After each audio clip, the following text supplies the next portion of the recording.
ये जो गंभीर आरोप होते हैं इन लोगों के खिलाफ, वो उनको साबित करने के लिए या उनसे छुटकारा पाने के लिए इतना वक्त लग जाता है। आप जैसे जो डेमोक्रेसीज हैं, बाकी डेमोक्रेसीज हैं, वहां पे क्या होता है कि वो हट जाते हैं और फिर वापस आते हैं। यहाँ पे तो जेल में डाल देते हैं। देखिए, जेल में डालने का जो प्रावधान है वो एनडीए सरकार ने नहीं बनाया है, वो सालों से यहां चल रहा है।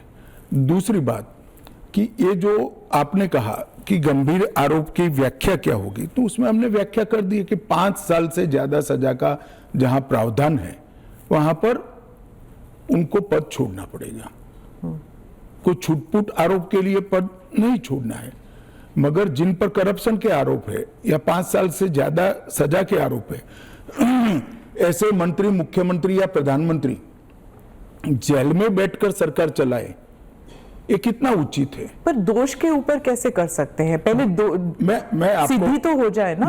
मैं आपको बताना चाहता हूं, आज भी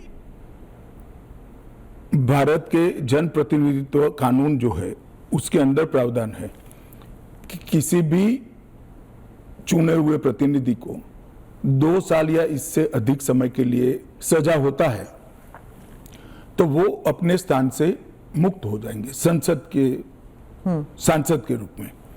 अब उस पर हाई कोर्ट की अपील बाकी है, इस पर सुप्रीम कोर्ट की अपील बाकी है, मगर एक मॉरल ग्राउंड तय करने के लिए कानून आजादी मिली तब से बना है। इस पर भी आर्गुमेंट होता है कि भाई वो हाई कोर्ट से छूट जाएंगे, वो सुप्रीम कोर्ट से छूट जाएंगे, क्योंकि अपील फाइनल नहीं हुई है। तो जैसे ही छूटते हैं उनकी सदस्यता रिवाइव हो जाती है।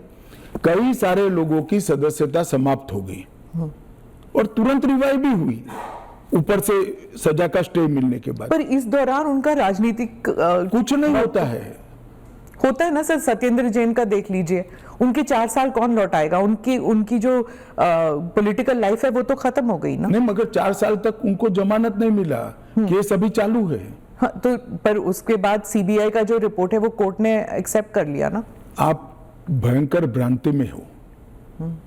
जिस एफआईआर में वो 4 साल जेल में रहे, वो एफआईआर में क्लोजर रिपोर्ट नहीं भरी गई है। क्लोजर रिपोर्ट 2022 के केस में भरी गई। जिन 4 केसों में वो जेल में गए थे और लंबे समय तक रहे, वो 4 केसों में सीबीआई ने चार्जशीट किया है और वो ट्रायल फेस कर रहे हैं। आता isakal.com आहे देशातील नंबर 1 ची मराठी न्यूज वेबसाईट। प्रत्येक अपडेटसाठी isakal.com ला नक्की भेट द्या।